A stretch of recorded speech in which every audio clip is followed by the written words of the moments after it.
Pues entonces, hermanos,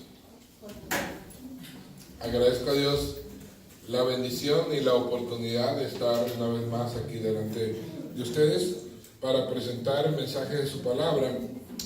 La semana pasada empezamos una serie titulada Viviendo en un mundo en decadencia, con el primer tema, Viviendo en esperanza. Hoy veremos el segundo tema, que es Viviendo en santidad. Vivir en esperanza y vivir en santidad son dos cosas que van de la mano. No se puede separar una de la otra, porque vivir en esperanza te motiva a vivir en santidad. Y vivir en santidad refuerza tu esperanza. Así que son dos cosas que van juntas. La palabra de Dios nos presenta aquí en el versículo 15 de Primera de Pedro, que esta serie está basada en las cartas de Pedro. La semana pasada vimos hasta el versículo 12, hoy veremos versículos 13 al 21 del primer capítulo de la primera carta de Pedro. El versículo 15 dice: más bien sean ustedes santos en todo lo que hagan, como también es santo quien los llamó. Aquí tenemos un llamado de Dios a nosotros a ser santos. La palabra santo es una palabra muchas veces entendida a medias. Solo una parte de lo que significa santo es lo que entendemos, y en nuestra cultura santo es una persona, santo es una imagen, ¿verdad? Así que ser un santo es como un reto muy, muy grande que nadie puede lograr. Esta palabra de Dios dice: sed santos como vuestro Padre es santo. Dice un mandamiento también: sed santo como vuestro Padre que está en los cielos es santo. La palabra santo viene de una palabra, un vocablo griego, y está aquí en la forma de agios. Agios es una palabra que tiene varios significados y usos. Un uso es cuando la persona en su naturaleza es santo, y eso, cuando se refiere en ese sentido, solamente se refiere a Dios. Dios es santo. Él de naturaleza es santo. Pero cuando nos llama a nosotros, sus hijos, a ser santo como Él es santo, no precisamente que tengamos toda la pureza moral y su naturaleza. Esa es nuestra meta, pero Dios lo va a lograr en el proceso final de santificación. Lo que aquí, el uso que se le está dando, es a nuestra manera de vivir en pureza moral. Claro que la perfección de santidad la tendremos un día cuando Dios nos la dé en su gloria. Pero hoy se refiere, y en este pasaje, a la pureza de nuestra manera de vivir. Dios es santo y espera que nosotros vivamos en una pureza moral, es decir, con sus estándares morales de Él, no con los nuestros, ni mucho menos con los del mundo. El cristiano y cualquier persona que viva en esta tierra tiene la tendencia a adoptar los estándares del mundo. Pero no, Dios nos llama a adoptar sus estándares.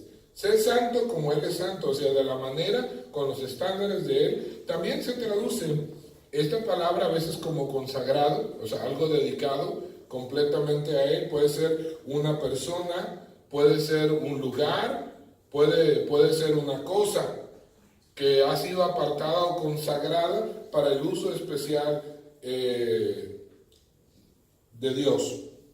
Este último, también hemos sido llamados a ser consagrados para hacer una posesión especial de Dios, pero aquí se refiere a la manera de vivir. Está haciendo una referencia a nuestro estilo de vida.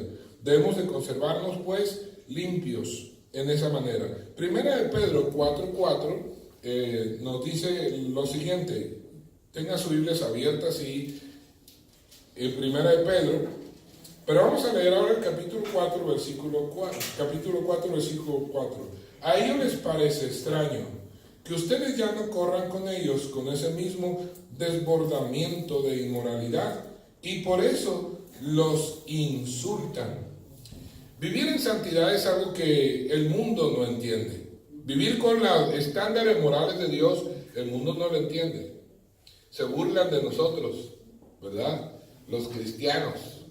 Hoy sí, esos que se dan golpe de pecho, esos que se creen muy santitos, etcétera, etcétera. Es decir, ellos no entienden nuestro deseo de vivir con estándares morales más altos. Y lo más normal que cuando alguien es diferente es que lo señalen y la palabra famosa de este tiempo es bullying, ¿verdad? Le hagan bullying. Así que a los cristianos se han burlado de nosotros por muchas generaciones y lo seguirán haciendo porque la manera que el mundo es diferente que la que el cristiano trata de vivir. Y no lo entienden. Antes andábamos con ellos, como ellos vivían. Actuábamos como ellos actuaban. Por nosotros a una fiesta, si no había alcohol, no es fiesta. Por eso cuando uno va a una fiesta y lo invitan a tomar y no quieren, pues se les hace raro, ¿verdad? Y luego empiezan las indirectas y las burlas. En este pasaje, Pedro nos da 5 motivos o 5 motivaciones que nos animan para sostener este estilo de vida diferente al del mundo. Que a pesar de las burlas, que a pesar de nuestra propia dificultad para vivir bajo esos estándares morales, todavía lo sigamos buscando, todavía nos esforcemos más por vivir bajo ese estándar moral. 5 razones, 5 motivos que Dios nos da para vivir en santidad. El primero está en el versículo 13 de aquí en la primera carta de Pedro y dice: por eso, dispónganse para actuar con inteligencia, tengan dominio propio, pongan su esperanza completamente en la gracia que se les dará cuando se revele Jesucristo. ¿Puede poner el versículo en la pantalla, por favor? Esta es otra versión que quiero usar. Versículo 13. Este versículo nos llama a vivir en santidad por la motivación de que Cristo un día va a regresar. Este es el primer motivo. La segunda venida de Cristo es una motivación para vivir en santidad. Dice este versículo, pues, que un día Cristo va a regresar. Por lo tanto, debemos vivir con la expectativa de la segunda venida de Cristo. El cristiano es llamado a vivir en el presente, pero con la mente, con la mirada puesta en el futuro, en la futura venida de Cristo Jesús. Y siempre se recalca, el Señor Jesús viene pronto y no se tarda. Y los cristianos, y aún en la palabra de Dios se dice, amén, sí Señor Jesús, ven pronto. Porque el cristiano espera, anhela y debe vivir con la expectativa de que Cristo viene y viene pronto. Él va a venir, ya pronto llega. ¿Y cómo nos va a encontrar?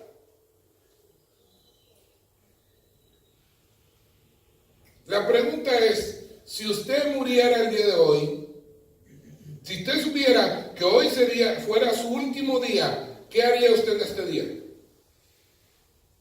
O si usted le pregunta a otra persona fuera del mundo, tal vez locuras o cosas, pero un cristiano, alguien que teme a Dios, ¿qué haría si hoy fuera su último día? ¿Usted qué haría? ¿No es cierto que empezaría por arrodillarse? Pedirle perdón a Dios por todas las cosas en las que usted endureció su corazón y su vida.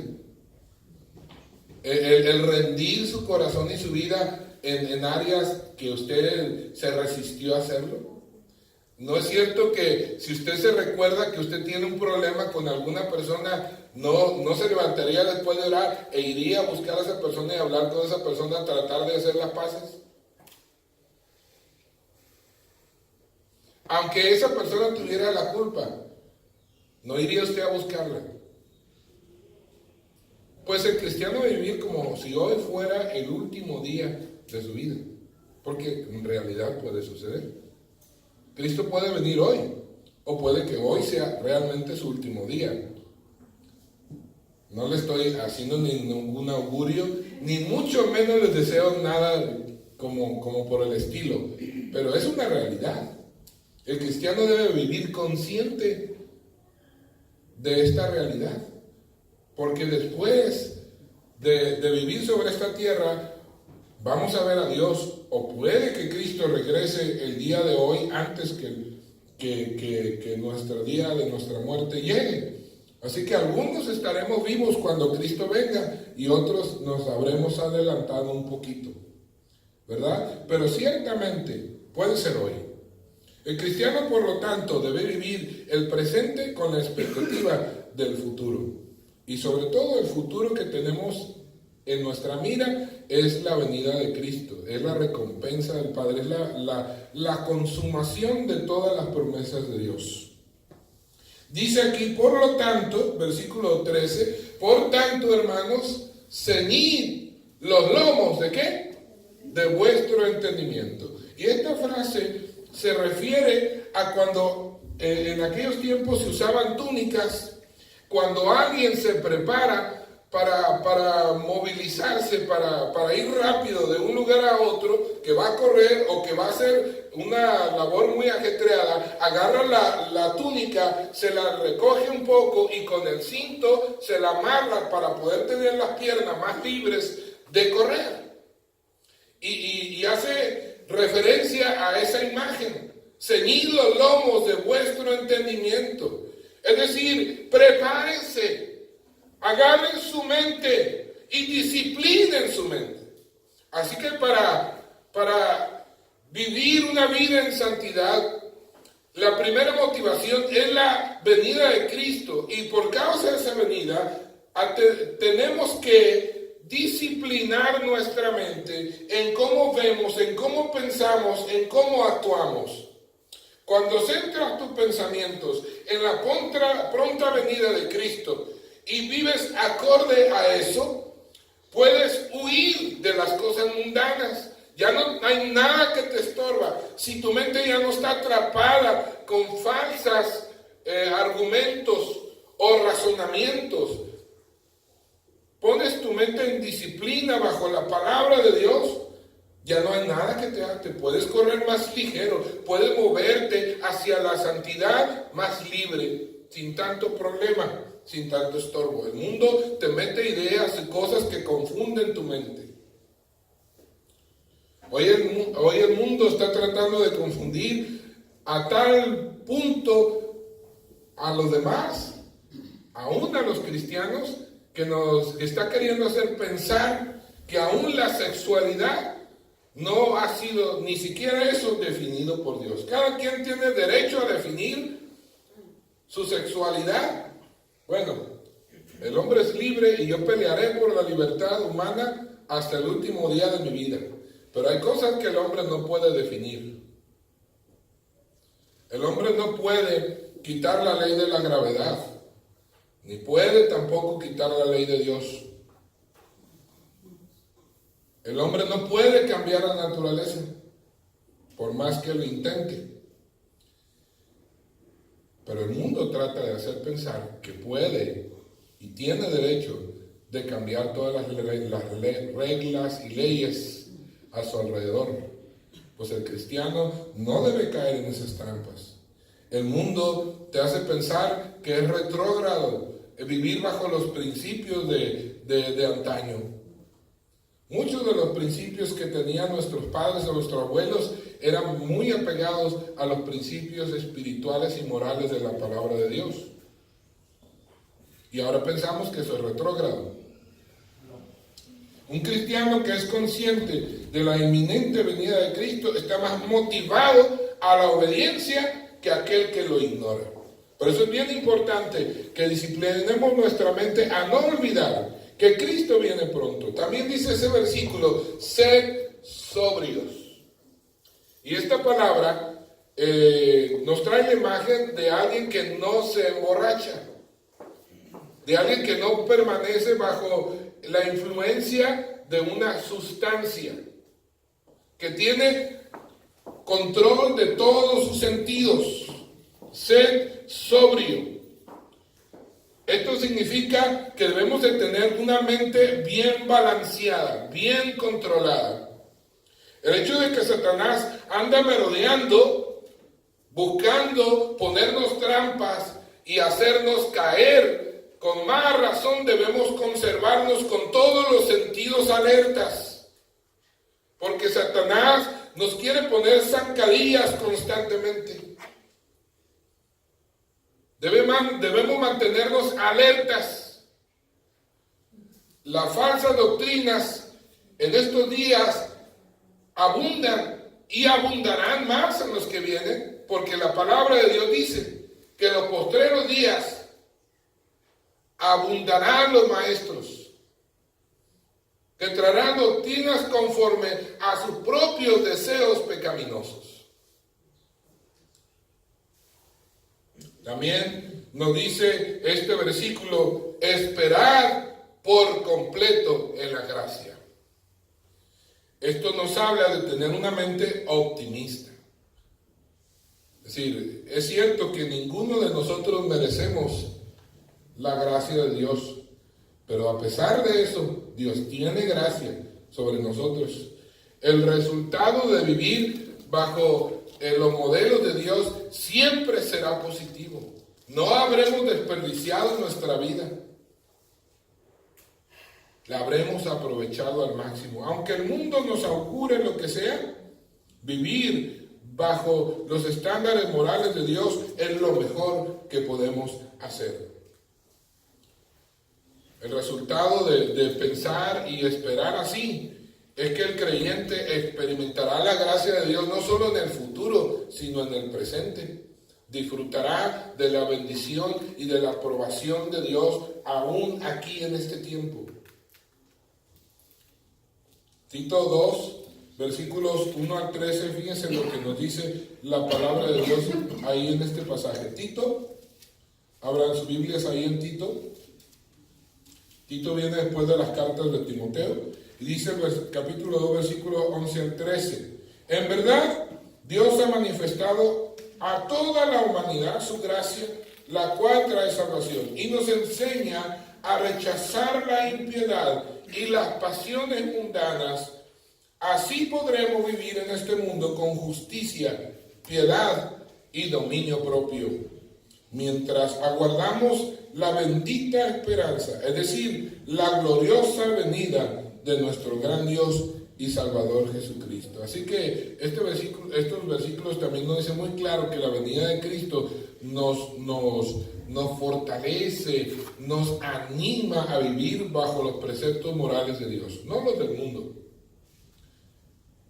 Crecimos en una cultura mundana, y eso es lo que nos está bombardeando nuestra mente constantemente. Por eso debemos de tener una mente bien balanceada, una mente bien disciplinada y una mente optimista en que Dios cumplirá sus promesas, pase lo que pase.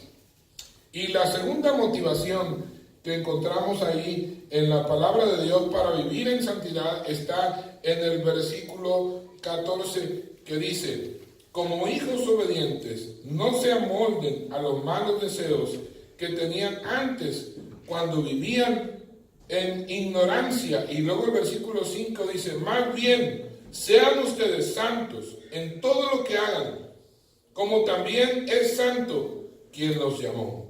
La segunda motivación está en el versículo 15. La motivación a vivir en santidad, segunda motivación, es que vivimos en santidad porque Dios es santo. Miren, los hijos heredan las características de los padres. Eso es de cosa más natural, porque heredamos pues todas nuestras características físicas, pero también la cultura, también la manera de hablar, también los alimentos. ¿Quién no se acuerda de lo que les cocinaba su mamá, verdad? Cuando eran niños, Aunque fueran comidas pobres, de repente uno se acuerda de ellas y sobre todo las que más nos gustaban y se nos hace agua a la boca, ¿verdad? Y casi hasta podemos oler esos alimentos. Hay muchas cosas que heredamos de nuestros padres, no solo el ADN. Es natural que nosotros como hijos de Dios heredemos las características de Dios. Y una de las características principales de Dios es la santidad. Por eso es de esperarse que así como Dios es santo, también nosotros seamos santos. Somos participantes de la naturaleza divina, eso lo dice Pedro en su segunda carta también. Somos hijos de Dios, y no cualquier hijo, sino dice aquí el versículo, hijos obedientes. Es decir, es normal y es de esperarse que los hijos aprendan a obedecer a los padres. Eso es parte de la familia. Los padres no deben estar obedeciendo a los hijos, sino son los hijos los que deben obedecer a los padres. Es desafortunado que parece que la tendencia en la sociedad moderna es que ahora sean los padres los que obedezcan los deseos y las órdenes de los hijos. ¿No es cierto? Es triste, porque son los padres los que deben de tener el liderazgo en la familia. Son los padres los que son lo más natural que lleven la autoridad en la casa. Que sean los padres los que le digan a los hijos cómo vivir, cómo comportarse, cómo hablar. La sociedad moderna ahora le quiere quitar hasta a los padres el derecho de decirle al varoncito, mijo, compórtese como varón, usted es varón.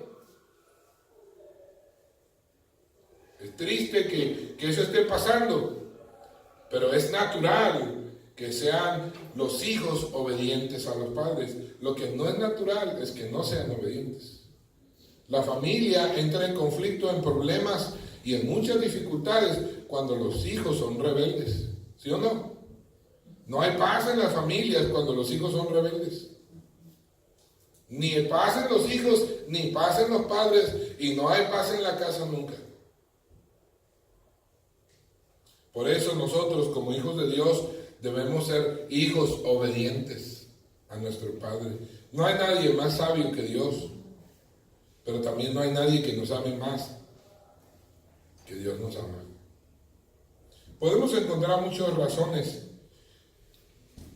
Cuando uno crece en un ambiente sano en familia, es natural que el niño quiera parecerse al papá y la niña quiera parecerse a la mamá.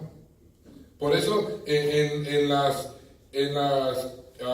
cuadros, en las imágenes clásicas de niños que vemos, hay una en la que el niño se pone los zapatos del papá y el traje, o se anda queriendo rasurar como su papá se rasura, donde la niña agarra los cosméticos de la mamá y se pinta como puede, ¿verdad? Como no tiene experiencia, pues se termina como payasita. Pero esos son cuadros bastante comunes, porque es natural que los hijos se quieran parecer a los padres. Es natural que el cristiano se quiera parecer al Padre Celestial. Por eso no es natural que el cristiano se conforme a la imagen del mundo. No es natural que el cristiano quiera vivir y comportarse como el mundo se comporta. Que siga los ejemplos del mundo. El cristiano debe de seguir los ejemplos del Padre. El cristiano debe seguir los ejemplos de nuestro Salvador, no los del mundo. Por ignorancia, es lo que dice este versículo, es por ignorancia que el cristiano quiere seguir los ejemplos del mundo. Es por nuestra ignorancia que damos indulgencia moral a los apetitos de nuestra carne, no sabiendo o ignorando que esto solamente nos lleva a la destrucción, ignorando a veces no involuntaria, sino voluntariamente. porque también la palabra ignorar es un acto voluntario, no solamente un acto de falta de conocimiento. Dice en versículos 15 que Dios nos llamó. Mire, cuando uno tiene hijos biológicos, pues sí, uno es padre, pero dicen por ahí un dicho que es más padre el que cría que el que engendra. Y esa es una realidad. ¿Sabe que nuestro Padre fue por voluntad que se hizo nuestro Padre Celestial? Sí, Él nos creó, pero además de crearnos, Él nos eligió como hijos. Nuestro Padre Celestial tiene una doble razón para amarnos. Y nosotros tenemos una doble razón para amarnos. Él nos hizo, nos creó como humanos, pero también nos escogió como sus hijos espirituales. Él nos llamó a nosotros, no nosotros a Él. Yo amo a Dios porque a Dios me amó primero. Yo escogí a Dios porque Dios me escogió primero. Si no fuera por la gracia de Dios, ¿dónde estaríamos? Estaríamos condenados sin remedio alguno. Hemos sido llamados de las tinieblas en las que vivíamos a la luz admirable del Padre Celestial. También nos dice eso primero de Pedro. Y la escritura aquí dice, sean santos como yo soy santo. La gracia de Dios, además de ser un beneficio que recibimos sin merecerlo, también es una responsabilidad, porque al llamarnos y adoptarnos como Padre, ahora tenemos la responsabilidad como hijos de ser como Él. La santidad es una parte esencial de la naturaleza de Dios. Por lo tanto, el cristiano tiene la obligación de reflejar la misma santidad que ve en el Padre. Es nuestro privilegio llamarlo Padre, pero es también nuestra responsabilidad ser como Él. Todo lo que hagamos debe reflejar la santidad de Dios. Hay unos términos que se usan, lo secular y lo sagrado. Esa es una forma de pensar. Es una filosofía. Lo secular y lo sagrado. ¿Saben que esa filosofía de lo secular y lo sagrado, por muchas razones, no es una filosofía cristiana? No es una filosofía bíblica. Es una filosofía griega, es una filosofía mundana. Para el cristiano no hay ninguna parte de su vida que sea secular y otra que sea sagrada. Venimos al templo y nos portamos bien porque estamos en la iglesia. Pero allá en el trabajo yo me porto de otra manera. Allá es la vida del mundo. En el mundo uno tiene otra vida. No hay vida secular y vida sagrada. El cristiano solo tiene vida sagrada. No puedes servir a dos señores, al mundo y a Dios. Por eso no puedes tener una sección secular y una sección sagrada de tu vida. Todo debe ser sagrado. Todo lo que el hombre hace, el cristiano, debe ser para la honra y gloria de Dios. Podríamos abundar aquí en pensamientos que nos dirige esta enseñanza de la palabra de Dios, que somos responsables de ser santos porque nuestro Padre es santo.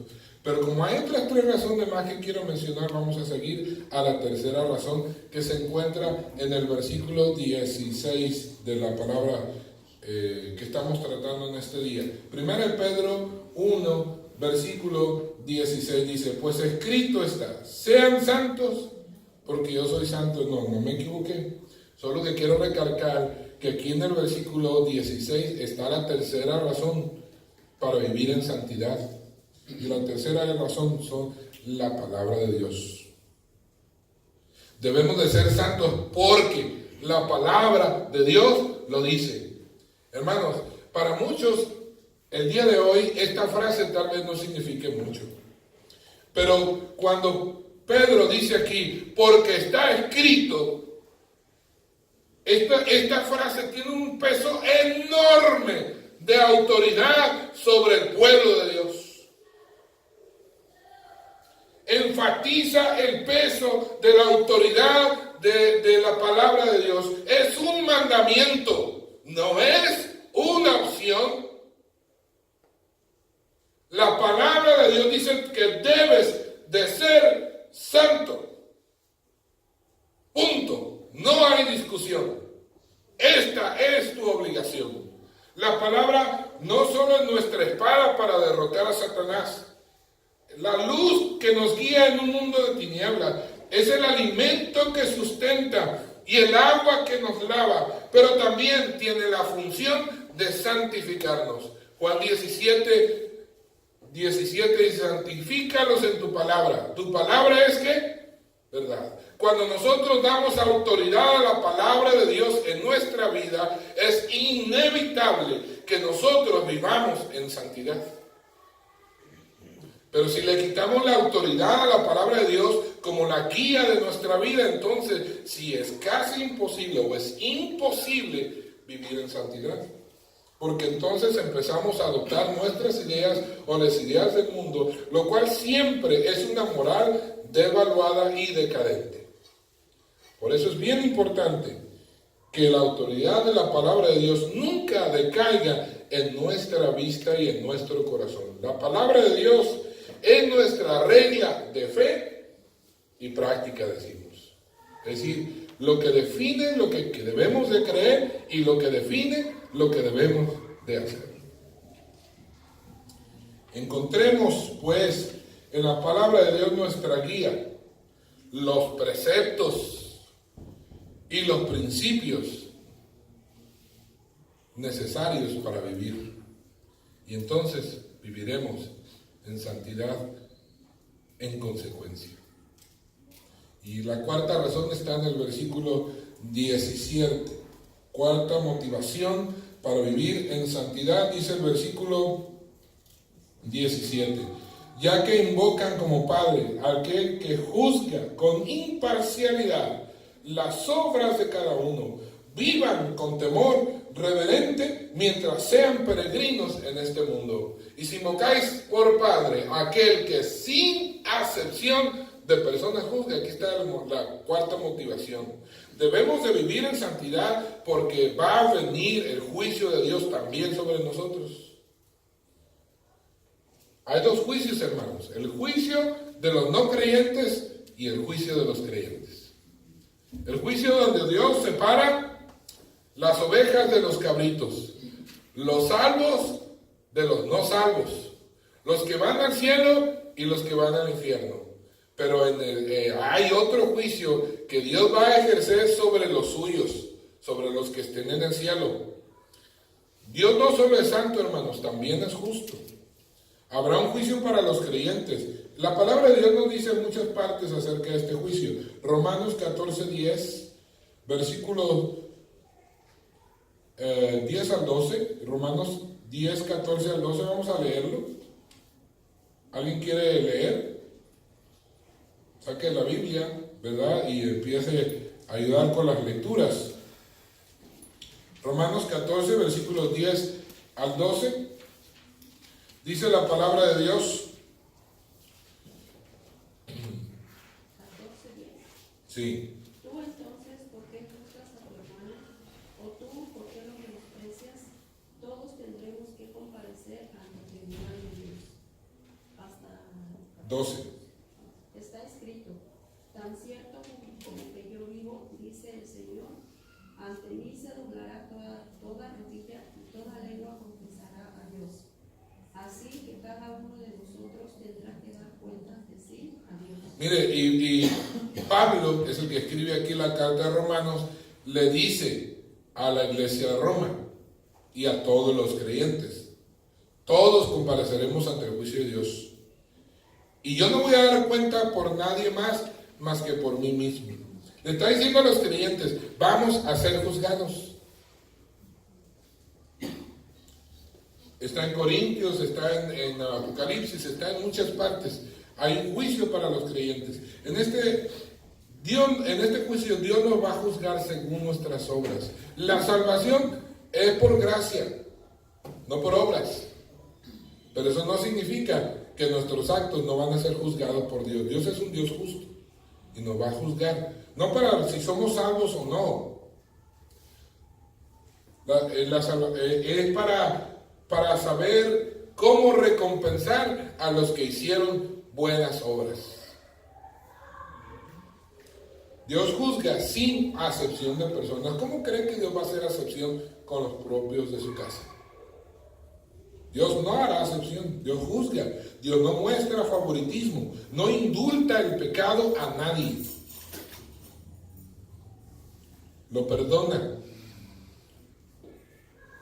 Pero el juicio para galardón va a existir de acuerdo a nuestras obras.